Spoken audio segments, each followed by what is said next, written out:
Desde que el Imperio Español cayó hace unos cuantos siglos, Hispania ha pasado por varias transformaciones políticas y ha sufrido una falta de cohesión en la identidad española bajo el pensamiento cristiano. Se nos ha dicho que nuestra identidad y origen nacen del cristianismo. Sin embargo, es un error que nosotros mismos lo creamos, pues su universalismo vuelve insípida cualquier identidad particular. Repasemos estas cuestiones. El problema de la sucesión española tras la invasión de Francia, las guerras carlistas, la república, la imposición de Franco con el sistema borbónico, la llegada de la izquierda al poder y la actual pelea infantil entre una derecha y una izquierda decadentes, todos ellos como hijos de la modernidad y de un siglo de hierro y fuego. A diferencia de mis otros vídeos, en los que soy más provocador, en esta ocasión tomaré con más calma este tema de extrema importancia para todos los latinos de Hispania e hispánicos que vivimos la situación actual de España. Por lo tanto, presentaré una propuesta que es radical en sí misma, al proponer un verdadero cambio al sistema ideológico y filosófico. Abogo por un renacer que no sea solo simbólico o nostálgico, sino también espiritual y político, para una España que resurja de las cenizas con una visión pragmática y vitalista de los hechos. Asimismo, esta propuesta se basa en 5 postulados o acciones a realizar en nuestro presente más próximo, sin ceder ante una hegemonía ideológica que afirma, con fervor fanático, que todo está bien, o que nos tacha de locos y conspiranoicos. Estas acciones se sitúan en los niveles político, religioso, institucional, económico y geopolítico frente a nuestros enemigos visibles. Sin más rodeos, te invito, hermano de Hispania, a conocer la serie de acciones que yo emprendería. ¿Os quedaríais con que os mantenga el PSOE o Vox? ¿O, como yo, os disteis cuenta de que son simples charlatanes? Empecemos. ¿Qué es lo político? Como el mundo moderno ha manchado tanto esta palabra, si Aristóteles estuviera aquí a mi lado, además de decir que los hombres modernos son cobardes, blandos, afeminados, miedosos, llorones y niñatos, lo que más le asquearía sería, con seguridad, la total barbarización del hombre de Estado y del jefe de lo político. Pero antes de profundizar, ¿qué es un hombre político auténtico? Faye, en su tesis, dio una definición adecuada y acertada que se ajusta a mi pensamiento. Citemos. El verdadero político es un artista, un constructor de proyectos, un escultor de la historia. En primer lugar, él responde a la pregunta: ¿quién es miembro de mi pueblo y cuáles son sus valores? Después a esta: ¿cuáles son sus enemigos y cómo combatirlos y vencerlos? No es solamente la administración que los liberales y comunistas confunden con la gestión, sin ir más allá. Para poner un ejemplo, podría recurrir a un solo hombre que salvó a Roma y fundó el imperio cuando el caos gobernaba: Octavio César. Octavio fue más inteligente que la mayoría de los hombres de su tiempo, a excepción de su tío abuelo. Él construyó el imperio desde cero, como quien coloca ladrillos para forjar un templo a los dioses y al pueblo de Roma. Respondió con el nivel grandioso que propuso Faye. Octavio identificó quiénes eran su pueblo y los futuros miembros de este, los latinos descendientes de Rómulo y Eneas. Restauró las costumbres para fomentar la familia tradicional, mandó a Virgilio a crear la Eneida, realizó reformas en el Estado y creó el Principado. Todo esto dio sus frutos. Por ejemplo, sin esta construcción titánica, jamás hubieran existido los reinados de los 5 buenos y Roma hubiera caído mucho más rápido. Los valores que rigieron el buen gobierno de Octavio fueron: la Pax Deorum, que es la armonía con los dioses patronales de Roma, como Júpiter, rey del cosmos; Vesta, con sus vestales cuidando el fuego sagrado, y otros dioses protectores de las ciudades y provincias. Es una idea virgiliana que la misma Eneida nos lega. Tu regere imperio populos, Romane, memento, haetibierunt artes, pacisque imponere morem, parcere subiestis et debel, lare super vos. Es decir, tú, romano, recuerda gobernar a los pueblos bajo tu imperio, estas serán tus artes: imponer la costumbre de la paz, perdonar a los sometidos y abatir a los soberbios. Nosotros somos romanos. Nuestras artes forjan la paz y perdonan a quien merece serlo, pero castigan a los soberbios con la espada y el logos.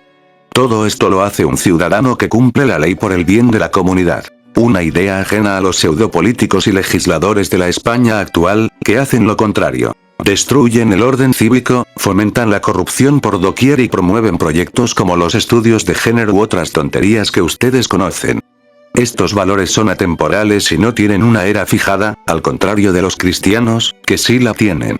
Esto nos lleva al siguiente punto de falla. Los enemigos de nuestro pueblo. Si fuera otro, te diría que son la izquierda o la derecha en su decadencia. Pero yo iré más lejos y, como mi visión, o bando, está creciendo en otros como yo, señalaré a todos nuestros enemigos. El monoteísmo.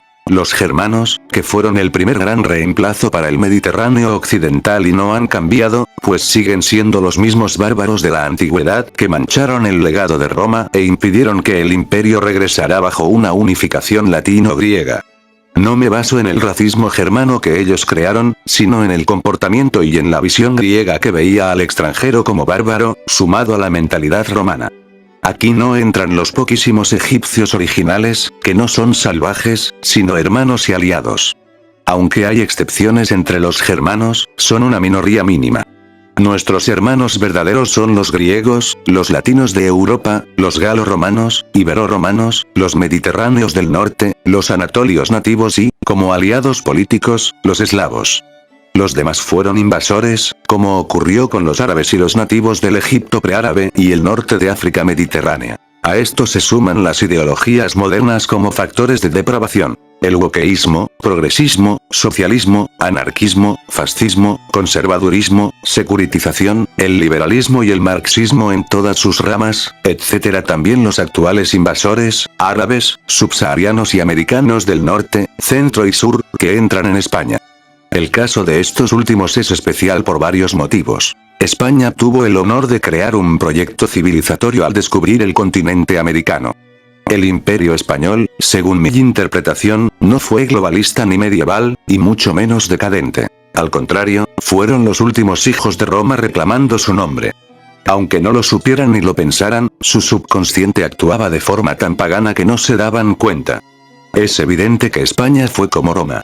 Veamos algunos ejemplos. La construcción de infraestructura, calles, ciudades y caminos, fue financiada con lo recaudado localmente en los virreinatos. No fueron colonias de depravación como las de los imperios anglo o franco, sino un proceso de generación e hispanización de la zona, tal como hizo Roma con la romanización de Iberia. El mayor logro de España fue crear su propia Pax Romana en un lugar que, antes de su llegada, vivió en guerra por décadas.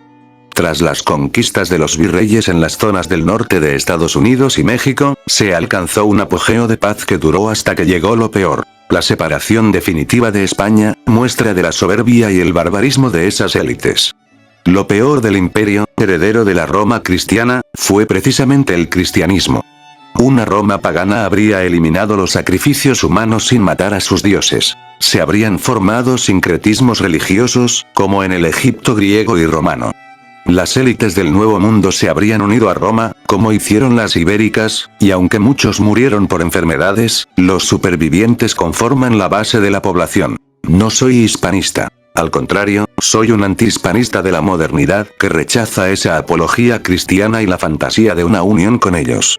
Es ingenuo creer que cambiarán para mejor. Su historia demuestra lo contrario y su odio hacia España por sus propias desgracias persiste. Sin España, todo se arruinó en décadas. Guerras de poder, golpes de estado y conflictos post-independencia. En el siglo XX hubo una calma general, pero hay un caso curioso. Cuando se formaba el Imperio Mexicano, que para mí no tiene nada de imperio, llegó Maximiliano de Habsburgo. Los realistas se identificaban con el país, mientras que los liberales, obsesionados con lo económico, preferían la destrucción de lo político. El hecho de que buscaran a alguien de fuera es el veredicto final. Demostraron ser incapaces de gobernarse. Tuvieron que buscar a un germano. Prefirieron ser gobernados por un extraño, lo cual es un chiste que muestra su incompetencia. Sus naciones, aunque jóvenes, ya están en una decadencia avanzada. Aunque hay excepciones, la mayoría no piensa porque vive entre ruinas. Si racionalizan algo, se quedan en los bandos de izquierda o derecha. Fuera de las grandes ciudades, los lugares están abandonados o destruidos. Basura, vagabundos y criminalidad. Es el mismo fenómeno que sufre España. Pueblos fantasma y una paradoja inmobiliaria donde los dueños ofrecen precios impagables. Todo está inflado. A quienes no son así, los llamo hispanos en todo el sentido de la palabra. A diferencia de los que viven en la decadencia, estos saben de dónde vienen, Iberia, y diferencian lo peor del cristianismo de lo mejor que dejó España. el renacimiento de la civilización y el legado de la Grecia y Roma clásicas. Son pocos, pero existen, y serían aliados valiosos. No les daría la ciudadanía de inmediato. Primero deberían pasar pruebas militares y deberes, despojándose de la mentalidad cristiana americana para adoptar un sentido marcial y filosófico precristiano. Si las cosas fueran diferentes, les tendría más estima. Yo mismo soy mitad eslavo por vía materna. Si siguiera esa tontería del racismo germano, no podría ser un latino o hispano de pleno derecho. El concepto de raza blanca fue desarrollado por los germanos, mientras que la Europa que defiendo es ajena a ello. Mi proyecto de España es totalmente mediterráneo y aliado del pueblo eslavo porque, aunque sea discutible, ellos fueron helenizados por la Roma de Oriente. Lo peor es que aún persiste la mentalidad cristiana de antivalores. La compasión excesiva, la sumisión al dogma, el universalismo, el amor al enemigo y el miedo a la verdad y a la muerte. Esto es, básicamente, el origen del wokeísmo. Este espíritu destructor se aceleró con los baby boomers, la primera generación que aceleró la decadencia. Ellos odiaron la guía de sus padres, quienes, cansados por la guerra, no opusieron resistencia, y permitieron el inicio de una caída moral que afecta a hijos y nietos. Esto ha provocado que hoy sea difícil encontrar trabajo, que las rentas sean absurdas y que la clase política sea un teatro cómico. Si ves la España anterior al año 2000, era más razonable vivir en ella, a pesar de ser ya una quimera de la modernidad. Para terminar, vencer a nuestros enemigos es posible. La mayoría son parias ante los que no hemos reaccionado por culpa de nuestra mentalidad limitante. Debemos imponer disciplina y eliminar la debilidad causada por el uso de armas de fuego en masa, que arrebató la valentía de la guerra antigua. En cuanto a lo interno, debemos cambiar el sistema jurídico podrido. No se trata de un borrón y cuenta nueva, sino de unir el verdadero derecho romano con ideas nuevas. Por ejemplo, definir el rol de la mujer. Si no tiene hijos, debería haber limitados ciertos privilegios sociales para que recuerde su deber. Esto restauraría el modelo de la verdadera familia tradicional, el pater familias. Las mujeres modernas generan caos y los más afectados son los niños, que crecen en hogares inseguros y sin figuras paternas. Citemos nuevamente a Faye sobre la inmadurez de su generación. A pesar de una forma de pseudomadurez exigida en todos los ámbitos, los occidentales desde la década de 1960 han tenido dificultades para avanzar hacia la etapa psicológica de la adultez, aquella que consiste en construir a largo plazo. Es el reinado generalizado de la inmadurez y la imprevisión. El matrimonio se concibe como un juego. El goce desenfrenado, inspirado por un hedonismo barato, forma parte de nuestras costumbres. El feminismo y la ideología sumisa cristiana son contrarios a la fortaleza. Occidente ha propagado estos valores de esclavos en una sociedad española que, para mi pesar, carece del carácter de los Hispanicus Romanus. Concluyó con 5 puntos básicos. Restaurar el orden. Sin seguridad no hay libertad. Unidad de mando. Las facciones llevan a la guerra civil. Hay que unir a una minoría bajo un orden sagrado. Honor a la tradición. Un pueblo sin pasado es un esclavo del presente. Pasemos ahora al punto religioso, donde los galileos me odiarán por mi intolerancia hacia su culto y su desprecio por lo sagrado de los dioses.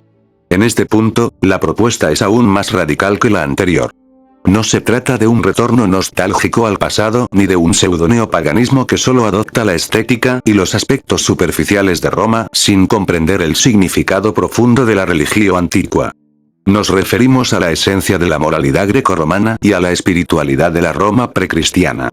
El objetivo no es solo reconstruir los viejos templos dedicados a los grandes inmortales que aún viven en España, muchos de ellos abandonados por el gobierno y esparcidos por la geografía de nuestros pueblos, sino rescatar la infraestructura romana que, pese a su valor, permanece desprotegida por no ser un lugar de renombre.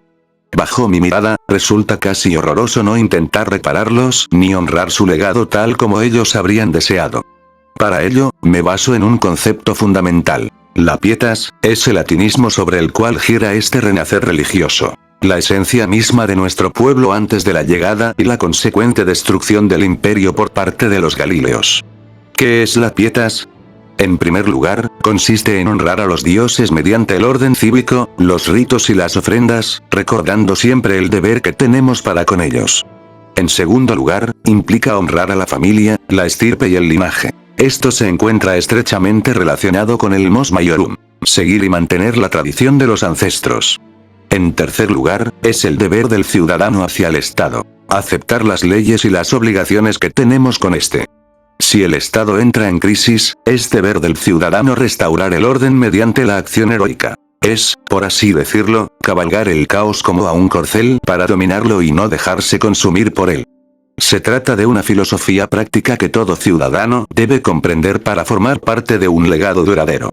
Sin la familia y el compromiso con los dioses no puede existir un estado ni continuidad histórica, pues estaríamos traicionando lo que las divinidades esperan de nosotros. Por supuesto, la religión grecorromana, a diferencia del monoteísmo abrahámico, no se centra en el individuo como eje de una depresión espiritual. No es introspectiva, no es sumisa en la acción ni es dogmática. En ella no existe la providencia divina cristiana ni se exalta la debilidad como virtud ética. Al contrario, se vive a través del logos, la naturaleza, la música y las artes. Se exige grandeza a los mortales para ser cada vez mejores, pues la vida es el eje de todo y lo que nos conecta con lo divino. Es la religión del ser y del todo, del mantenimiento del orden cósmico. Así, cuando contemplamos una estatua, no vemos solamente arte, sino nuestra conexión con los dioses y la naturaleza del cosmos. Del mismo modo, las habilidades de los antiguos héroes simbolizan esa misma unión y la aceptación del mundo terrenal para alcanzar lo trascendente. Como dijo una vez Marco Aurelio. ¿Estás viendo cómo son pocos los principios que hay que dominar para vivir una vida de curso favorable y de respeto a los dioses? Porque los dioses nada más reclamarán a quien observa estos preceptos. ¿No es este un folclorismo vulgarizado que se sirve de la modernidad para crear mundos ficticios y vacíos, carentes de principios trascendentes y belleza estética? Los modernos suelen degradar los mitos grecorromanos mostrándolos como fábulas simples, explicaciones vulgares de fenómenos naturales o, peor aún, bajo una óptica cristiana que los tilda de incestuosos, visión que lamentablemente predomina hoy en día. Como he mencionado, los templos físicos deben volver a Júpiter, Apolo, Atenea, Demeter, Dioniso y a los dioses locales como Netón. Incluso a Mitra y al gran culto solar del imperio tardío, el Sol Inigautus. A diferencia de un dios celoso, exclusivo de un pueblo históricamente insignificante e intolerante, este renacer sagrado de los cultos antiguos ofrece una comprensión de lo divino y de la naturaleza que ni el cristianismo ni las filosofías ateas pudieron alcanzar. Estas últimas, con su materialismo y nihilismo, han causado un vacío existencial en muchos jóvenes, matando poco a poco el espíritu heroico en las nuevas generaciones.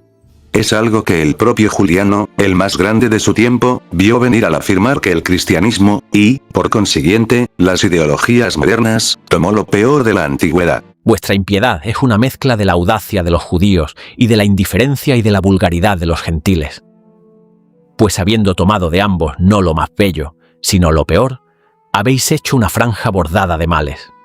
Jamás he considerado el monoteísmo como una vía válida hacia lo divino para ningún pueblo. Es un borrón, el inicio de algo vacío que se impone mediante un fanatismo indiferente y una mentalidad sumisa.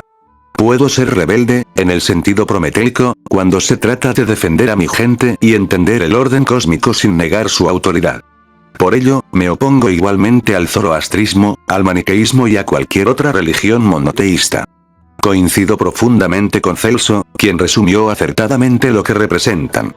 Hay una raza nueva de hombres nacidos ayer, sin patria ni tradiciones, asociados entre sí contra todas las instituciones religiosas y civiles, perseguidos por la justicia, universalmente cubiertos de infamia, pero autoglorificándose con la común excreción. Son los cristianos.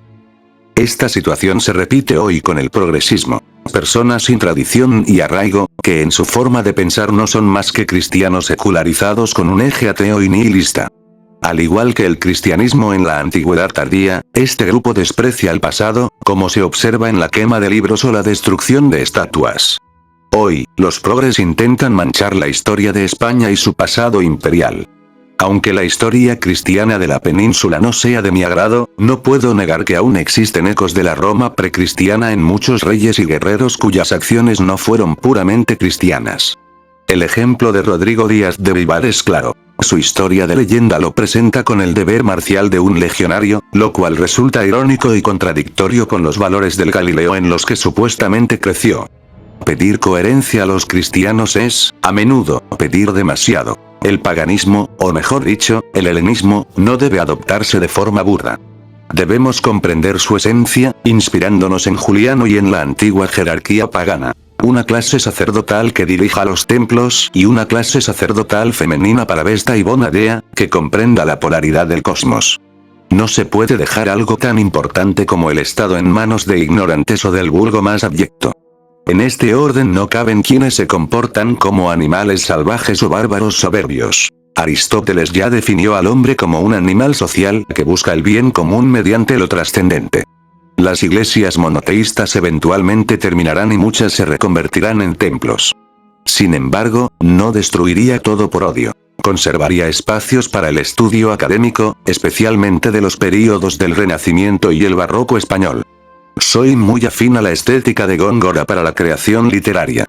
No deseo eliminarlo todo como un fanático, sino reformar lo viejo y renovarlo para un nuevo ciclo. No son los mortales quienes crean a los dioses, sino al revés. Nosotros somos quienes intentamos igualarnos a ellos para alcanzar el significado del todo. Es la religión del ser, muerte, florecimiento, decadencia y renacer. Nuestra civilización ha representado este ciclo eternamente. Desde Eneas y la caída de Troya, pasando por la fundación de Roma, el esplendor de la República y su decadencia, hasta el renacer con Octavio y la edad de oro de la Pax Romana. Somos herederos de esto a nivel genético y espiritual. El renacer no debe ser solo físico, sino espiritual, para tomar a la bestia de la modernidad y su técnica. Mediante este retorno, el espíritu viril de España volverá a nacer cuando existan hombres dispuestos a entenderlo. Todo lo que hemos analizado en el desarrollo de estos temas constituye mis sugerencias. Más que salvar la España actual, el objetivo es forjar algo nuevo a partir de lo viejo. Sin embargo, conviene dejar algo claro. No soy un conservador de este mundo, ni tampoco un amante del futurismo al estilo de Marinetti. Me considero más bien romano en lo que respecta a la tecnología. No la idolatro como lo hacen los entusiastas de la inteligencia artificial, quienes la ven como un dios, reflejando así el materialismo indirecto que profesan sobre la vida y el hombre. Mi visión es como la de Roma cuando avistó una nave cartaginesa. Adoptó la tecnología, la integró, la comprendió, la mejoró e innovó para combatir en igualdad de condiciones en las batallas navales contra su enemigo. Esa misma mentalidad, que llevó al imperio a conquistar el mundo, es la que aplico a la ciencia y la tecnología. Para ofrecer una analogía más clara, si se conocen los géneros punk, se sabrá que la mayoría son distopías y apologías materialistas de la modernidad, reflejando la morfología artística del mundo actual. Entre ellos, hay uno que me llamó la atención. El steampunk que, en resumen, combina la estética de la revolución industrial con la tecnología del vapor. Mi propuesta consiste en reunir los valores grecorromanos y el pragmatismo técnico, sin sucumbir a la técnica ni endiosarla, como hacen muchos que la ven como una solución mágica o se vuelven siervos de un fetiche artificial. Propongo, más bien, un steampunk romano. Un conjunto de valores orgánicos y arcaicos donde lo técnico sea simplemente una herramienta para construir lo que el Estado, los artistas o los ingenieros necesiten para su labor, sin que sea un fin en sí mismo. Esto resultaría útil para una contrarreforma hacia un nuevo Estado basado en los siguientes pilares. Bases institucionales. Deben estar estrechamente relacionadas con el mos maiorum y la pietas, bajo los conceptos de princeps y senado, respetando la autonomía orgánica de las provincias de España y la armonía social, sin caer en la tiranía hacia los ciudadanos. La ciudadanía como privilegio. No debe ser un concepto abstracto como hoy en día. Cada institución debe priorizar al ciudadano hispánico por encima del extranjero, velando por sus deberes y por la justicia que le corresponde ante el Estado y el ejército. Representación máxima. El líder debería asumir el rol de un emperador, siendo la cabeza tanto del ámbito religioso como del político, tal como ocurrió en el Alto Imperio. Derechos del ciudadano. Los hombres poseen participación ciudadana. Su matrimonio es legítimo ante el Estado y su mujer e hijos son reconocidos como ciudadanos. Pueden poseer bienes y ejercer su oficio con protección legal, pagando un impuesto proporcional del 1% de su riqueza. Al igual que en la Roma histórica, la ciudadanía podría ganarse mediante el servicio militar y la meritocracia. El ciudadano podrá decir con orgullo: "Quis Hispanicus sum". Rol de la mujer. aunque no participan en la política, pueden poseer bienes a través de su marido y administrar la riqueza del matrimonio y su patrimonio. Si permanecen solteras, pierden ciertos privilegios legales. No obstante, la viuda con hijos tendrá un estatus especial y prioridad en la crianza si no contrae nuevas nupcias. Por último, si una mujer no desea tener hijos, debe servir como una vestal, dedicándose a la educación de los huérfanos y al cuidado del fuego sagrado en los templos, gozando del prestigio y los privilegios que dicha condición otorga. Si se preguntan si esto se asemeja a la tesis del arqueofuturismo de Guillaume Faye, en la cual se basa mi concepto, la respuesta es sí. Sin embargo, mi propuesta es más terrenal. No vaticinó sucesos inverosímiles, pues la modernidad actual es incapaz incluso de protegernos de catástrofes como la ocurrida en Valencia. No creo que la tecnociencia moderna cree híbridos en el corto plazo. Tal vez sea posible en un renacer tras un colapso mundial que nos devuelva al arcaísmo. Valoro positivamente la tesis de Faye, pero abogo por un futurismo romano. Estas son sugerencias para implementar a largo plazo. Son las mismas bases que sostuvieron al imperio por más de 5 siglos, solo en Occidente. Si sumamos la monarquía y la república, hablamos de una existencia más longeva que la de cualquier nación moderna nacida de la Ilustración. El imperio romano no cayó con la rapidez de los estados modernos. A pesar del caos bajo gobiernos como el de Calígula o Nerón, cuya persecución a los Galileos se limitó a la capital, el resto del imperio apenas sufrió las consecuencias. Incluso en momentos críticos, como la crisis de los 4 emperadores, el orden se restableció con Vespasiano y la dinastía antonina. Durante la crisis del siglo III, tras las guerras civiles, emergió el orden con los breves pero eficaces reinados de Claudio el Gótico y Aureliano, Restitutor Orbis, demostrando que Roma resistió la decadencia mucho mejor que los estados surgidos de la Revolución Francesa. Roma empezó a tambalearse realmente en el siglo IV con Constantino, a quien considero un déspota y traidor al imperio. Él fundó la ascensión política del cristianismo, y la posterior división del imperio entre sus hijos, carentes de sentido de estabilidad, aceleró el fin. Bajo esta lógica, el mundo de la antigüedad tardía fue borrado. Juliano intentó revertir este barbarismo, afirmando: Está bien, me parece, exponer a todos los hombres las causas por las que me convencí de que la maquinación de los Galileos es una invención humana compuesta de maldad. La modernidad ha replicado esta maquinación como una regla de oro a través de la teoría de género, inventando conceptos para encajar en una visión del mundo irracional frente a la biología básica. Esto hace que las instituciones modernas sean frágiles, dependientes de una burocratización extrema para controlar a las masas, de la corrupción generalizada y de líderes populistas. La democracia moderna no habla del pueblo, sino de abstracciones y de una homogeneidad forzada, igualdad de género, renta universal, ideas colectivistas, etc. La mentalidad moderna me tildaría de tirano, pero en mi modelo el hombre es más libre que un liberto o un esclavo romano. Los libertos podían tener familia y estabilidad. No existía la obsesión actual por controlar cada detalle de la vida privada para convertirla en una masa alimentada con pan y circo, fútbol, televisión, polémicas en internet e ignorancia histórica. ¿Realmente los derechos humanos han hecho que el ciudadano se sienta valorado, o es solo un número y un agente económico? Mi propuesta no busca el control total, salvo los datos esenciales del censo. No interferiría en la vida personal ni intentaría lavar cerebros con el wokeísmo. No se perseguiría a los homosexuales, aunque se criticaría su exposición como supuesta virtud moral. Una sociedad que no se reproduce está condenada. La influencia anglosajona en América duró apenas 2 siglos antes de caer en la decadencia progresista. Aunque la Ilustración trajo avances, hoy es difícil formar una familia libremente. La mujer moderna, influenciada por el hedonismo y el feminismo, ha perdido a menudo el equilibrio afectivo. Las parejas se forman por interés o inercia, y los hijos quedan como juguetes en manos de adultos con problemas emocionales. Además, el Estado y la educación imponen dogmas, ya sea el Islam en algunos contextos o el progresismo en otros, mediante la manipulación psicológica y el miedo. Es irónico que el estado de bienestar sea tan cínico. Aumenta los impuestos de forma ridícula, con una hacienda que actúa de forma sectaria y un espionaje creciente por presión de la Unión Europea. Lo lógico sería mejorar la seguridad y la infraestructura, pero la paradoja es que, cuantos más datos entregas, más vulnerable eres ante el robo de identidad y el control estatal. Esa es la España moderna. hipócrita y cínica con sus ciudadanos. Se lo dejo a su conciencia. Pasemos ahora al siguiente punto.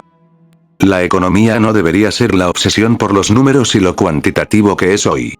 La mayoría de las personas consideran el factor económico como algo primordial, casi exclusivamente materialista, que establece todos los niveles de una sociedad.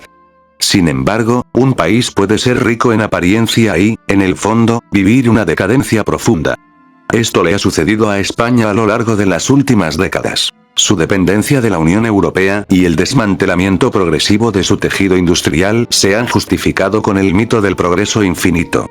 Como consecuencia, el hombre ya no siente parentesco con algo más allá de su utilidad laboral, tal como expone Alain de Benoit en su crítica al liberalismo. El hombre es concebido como un ser productor y consumidor, egoísta y calculador, que mira siempre y únicamente hacia la maximización racional de su utilidad.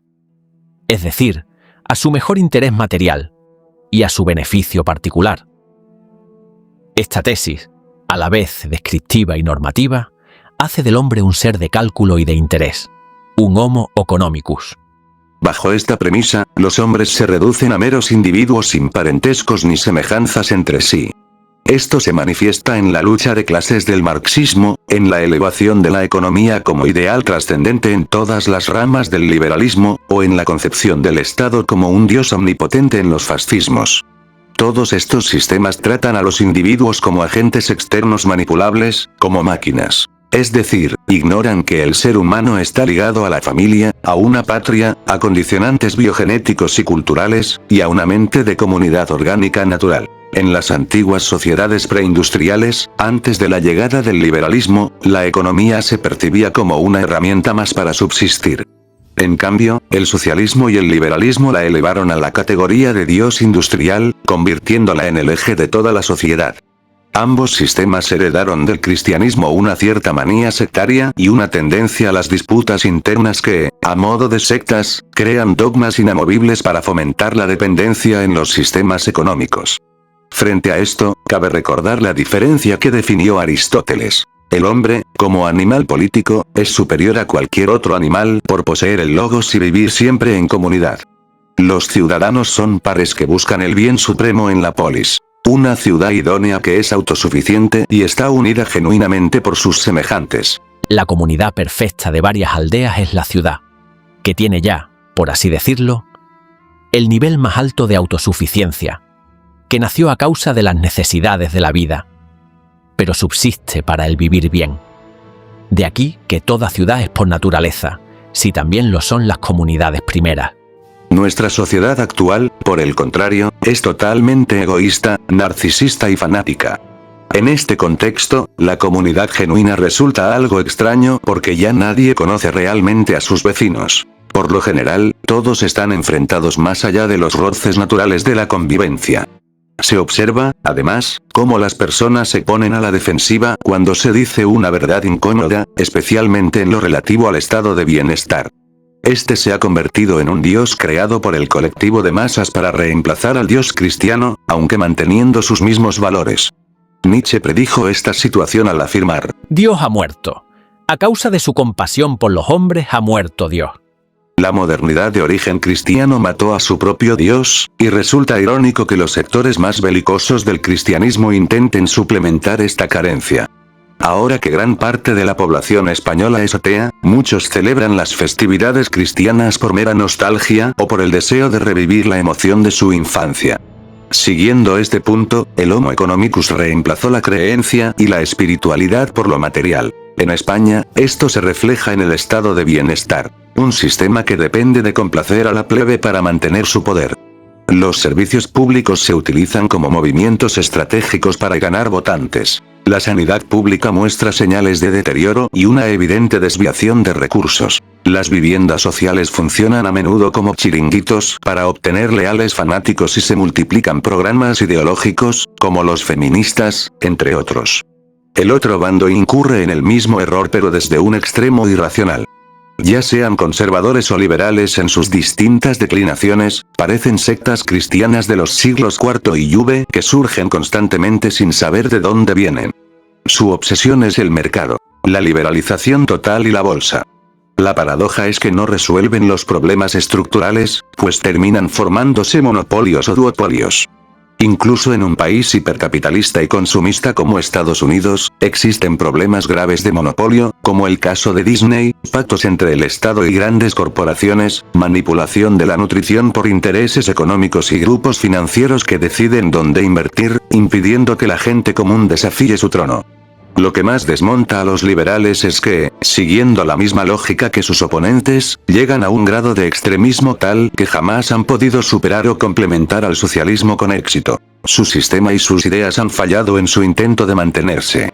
Por su parte, la izquierda es igual de fallida, pero resulta más fanática y sectaria con sus figuras de poder, como demostraron regímenes intolerantes como la URSS o el horror que supuso la República Española en muchos sentidos. Lo que propongo es entender la economía en dos velocidades. Una economía muy tradicional que, a su vez, adopte los avances de forma pragmática y sin depender de ellos.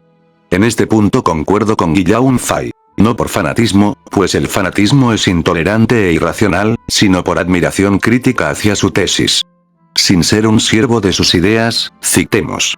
Esta economía con dos velocidades alía, pues, arcaísmo y futurismo. A la parte tecnocientífica de la humanidad, se le debería prohibir intervenir en las comunidades neomedievales mayoritarias, y sobre todo, el ayudarlas. La futura economía mundial, a dos velocidades, será globalizada. La globalización describe un proceso de planetarización de los mercados, pero no tiene ganas de ser universalista, y puede perfectamente tolerar que muchos miles de millones de humanos readopten diferentes modos de vida tradicionales. No obstante, mi punto más crítico es respecto al modo neomedieval. Considero que un sistema feudal es inadecuado para nuestro futuro. En él, los hombres seguirían siendo esclavos, con un modo de vida incluso peor que el de los esclavos y libertos del Imperio Romano. Yo defiendo un sistema más meritocrático, como el imperial y republicano romano. A diferencia de otros, no dudo que la gente capaz y brillante puede surgir de cualquier estrato de la jerarquía. Trajano demostró que para ser emperador, convertirse en un gran hombre y ser llamado Optimus Princeps, solo hace falta demostrar la valía propia. No basta con tener capital o conocer la fragilidad del mercado moderno para ser un líder político. En resumen, la solución radica en comprender que en el pasado reside la respuesta a muchas de nuestras preguntas. La historia rima y, al mismo tiempo, una visión pragmática nos ofrece soluciones ingeniosas para nuestro presente. Retomando la identidad española, el mayor problema es creernos que somos españoles, cuando eso es solo una denominación provincial. Como cuando decimos el valenciano, el madrileño o el catalán. Es decir, somos hispanos, pero nuestra verdadera identidad es más antigua. Como dije, actualmente somos un concepto abstracto de pseudoidentidades, como los nacionalismos vasco o catalán, o los grupos cristianos, entre otros. Sin embargo, algo que los viejos enemigos de nuestro pueblo saben es que todos nosotros somos romanos y representamos su peor pesadilla. Veamos el clip del primer ministro de Israel, quien dice algo muy importante. Reading now. What I'm reading? Yeah. Called the Jews against Rome. Jews against Rome. What made you pick it up? So we lost that one. I think we have to win the next. Analicemos el significado de todo esto. Es una prueba que nadie te quiere contar. Para empezar, se podría decir que está leyendo un libro sobre las guerras judeo-romanas por ocio o para aprender del pasado. No obstante, su verdadera motivación es un resentimiento hacia nosotros que aún perdura. A pesar de que ya tienen el poder suficiente para vivir solos y olvidarse de nosotros, resulta irónico que su estado fuera regalado por los anglosajones. Como siempre ha sido su historia. Irrelevante y sin llegar jamás a ser gran cosa. Y cuando dice esto, Pick it up. So we lost that one. I think we have to win. ¿por qué Roma? Todos estos conflictos llevan siglos. Ni siquiera nosotros, los mediterráneos, los hemos afectado directamente en las últimas décadas. Ya conocen ustedes el suceso más famoso de la Segunda Guerra Mundial y todo lo que conllevó, no lo digo abiertamente por la censura de YouTube, pero eso fue ejecutado por los germanos. Lo único que justificaría su resentimiento sería la expulsión tras la reconquista en la península, pero ese hecho es más reciente que las batallas contra Roma. Aquí deja algo muy explícito. Además, el odio que nos tienen es demasiado evidente. no se refiere a nosotros con los términos europeos, gringos u otro apelativo genérico. Es evidente que usa romanos. Por consiguiente, nos ven como la Roma que no han muerto. Dicen que no perderán. ¿Pero a qué ven como amenaza? Roma, como entidad política, lleva siglos muerta. ¿Acaso somos nosotros su amenaza? Es evidente que el mundo latino está bastante débil moral y militarmente para ser una amenaza real, pero si en este estado nos perciben así, dejan ver que aún tienen miedo a lo que pasará en las próximas décadas. Resulta bastante irónico que Juliano, defensor de la tradición y romano de pleno derecho, un pagano, tuviera planes serios para devolverles su templo, considerando que los galileos eran mera gente sin origen. A ese hombre no le podía caer bien el judaísmo, pero les guardó cierta prudencia para la reconstrucción. Esto nos lleva a otro caso histórico: la llegada de los godos a Hispania. Igualmente, nos llamaban romanos, sabiendo que ellos mismos eran invasores. Citemos pasajes de la Lex Romana o Visigotorum. Los romanos, a quienes los visigodos habían sometido, vivían bajo su propio derecho, y mantuvieron muchas cosas que se oponían al Estado y a la condición presente de los romanos. Esta traducción nos deja algo muy claro. Los germanos sabían perfectamente que eran ajenos a nosotros y al mundo civilizado al que llegaron. Si supuestamente fueran como nosotros e iguales, como los buenos conservadores cristianos nos quieren vender, no habrían existido durante años leyes que nos separaran de forma administrativa y legal. Solo tiempo después se unificó todo porque era más fácil que tener dos sistemas diferentes. La mentalidad cristiana sumisa de la sociedad de Hispania en aquel entonces se rindió sin pelear, obedeciendo a estos bárbaros. Y no fueron tontos. Usaron técnicas de manipulación viéndose como continuadores del imperio, pero en el fondo sabían que no lo eran y jamás lo serían. Al pueblo que mató a Roma, obviamente hay que decirle que no. Retomando el dicho, el reino visigodo no fue sacro, ni grandioso y mucho menos romano. Esta misma táctica se aplica en la España moderna, donde muchos ignorantes creen que España fue islámica, cuando en realidad es romana. Aquí os recomiendo un vídeo de un canal específico que analiza lo que está apareciendo en España con la migración de la gente de Oriente. Lo mismo que pasó en la antigüedad tardía, los ciclos se repiten. Este vídeo es realmente bueno. El autor, Paco Álvarez, uno de los pocos historiadores de verdad que quedan en España, desmiente todo el morismo que muchos imponen sobre España. Vayan a verlo, lo recomiendo totalmente. Siguiendo con el tema geopolítico, sin duda apoyaríamos a todos nuestros hermanos latinos y griegos que, al igual que nosotros, están en un proceso de decadencia. Sin embargo, cada uno tiene sus particularidades, como Italia con la migración y su clase política corrupta, o Francia, ya perdida por el propio peso de su herencia franca y la inutilidad demostrada tras su era dorada. En general, es dudoso llamarlos latinos, aunque aún vivan por ahí galorromanos y mediterráneos en esas tierras infectadas de los insoportables francos y su forma de autodestruirse constantemente. Es necesario ayudarlos con toda nuestra disponibilidad. A su vez, el problema de los estadounidenses como potencia es una ilusión. El infame caso Epstein reveló algo esclarecedor. Su clase política está totalmente podrida, tanto la izquierda como la derecha. Si fuera al revés, no estarían censurando los documentos ni a las víctimas. En este caso se ha visto su tendencia sectaria y facciosa de crear diferentes cultos abrahámicos, como el mismo Epstein hacía, invocando la adoración de su dios tribal. Ellos tienen problemas internos más importantes que debilitar a España. En todo caso, fue Alemania la que, junto a otros, buscó destruir a los países del sur poco a poco para que fueran dependientes. El problema será enfrentar a los monoteístas del norte, cuyo fanatismo recuerda al de los cristianos de la antigüedad tardía, con la diferencia de que hoy el cristianismo ha perdido poder y casi desaparece. Si no fuera por pura nostalgia y la secularización de sus valores, el Galileo desaparecería por completo. Sin embargo, citando nuevamente a Faye, La lucha será entonces entre el paganismo y el Islam. ¿La lucha será espiritual o militar? Eso no lo sabemos. El paganismo es la más seria de las religiones. El poder y la invencibilidad del paganismo se explican por su unión con las fuerzas vitales. Por lo tanto, es indestructible. Sin embargo, se excluye la posibilidad de que Europa retorne a los cultos paganos del pasado.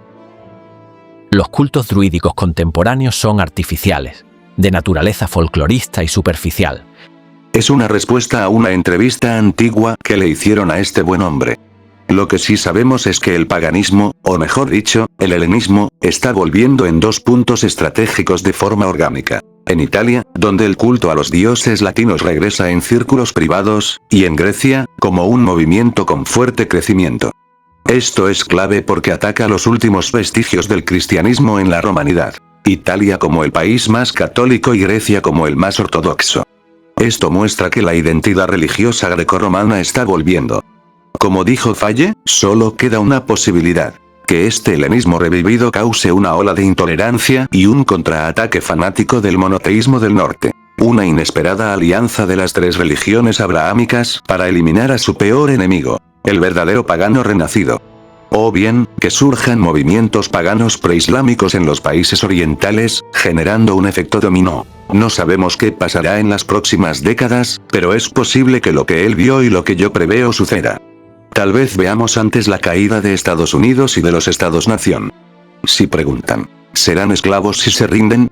La respuesta corta es no. Ellos prefieren estar muertos antes que ser esclavos de lo que consideran un sucio pagano. Muchos elegirían la muerte o escapar para contraatacar. Esto nos da un diagnóstico final, como dijo Ébola sobre los nuevos hombres. El espíritu legionario es la actitud de quien sabe elegir el camino más duro, de quien sabe combatir, aun sabiendo que la batalla está materialmente perdida. Ese espíritu debe ser aceptado en su estado puro, y extenderlo de su tiempo de guerra al tiempo de paz. Basta que se determine una discriminación y un nuevo orden de batalla. Estos serán los hombres que sobrevivan al fin de una era. Esto confirma que la modernidad ha llegado a su fin. Creo que ya podemos llegar a las reflexiones personales para acabar este denso vídeo. Sin más, vayamos al final. Como alguien que no aceptó los valores conformistas burgueses ni proletarios de la sociedad, debido a que nací en una familia en un punto de limbo, que no es burguesa ni proletaria, ni tampoco se halla en la llamada clase media, resulta difícil clasificar mi propia vida. Sin embargo, desde una edad temprana empecé a aprender diversas disciplinas para poder comprender nuestra decadencia. Como pensador independiente de las doctrinas y escuelas filosóficas posmodernas, muchas de las cuales se quedan solo en lo superficial, y como creador de choques de ideas, busco que vosotros mismos seáis conscientes y despertéis de vuestro largo sueño. En este caso, me niego a morir de forma pasiva ante la caída de la civilización. Aun siendo joven y perteneciendo a vuestra misma generación, me distancio de la postura de Spengler, quien aguarda pasivamente la caída final de todo. Yo me opongo a este destino, no para salvar lo que ya está muerto, sino para rescataros a vosotros y a la gente que aún tiene valor para reconstruirlo todo desde cero. Simplemente veré si algo más antiguo regresa, tal como lo percibo hoy, o no. Solo las décadas lo dirán. Cuando un mundo necesita héroes, estos surgen en los lugares menos esperados. Sin más, fui Virgilio Nepote para un próximo vídeo y recuerda, todos los caminos llevan a Roma.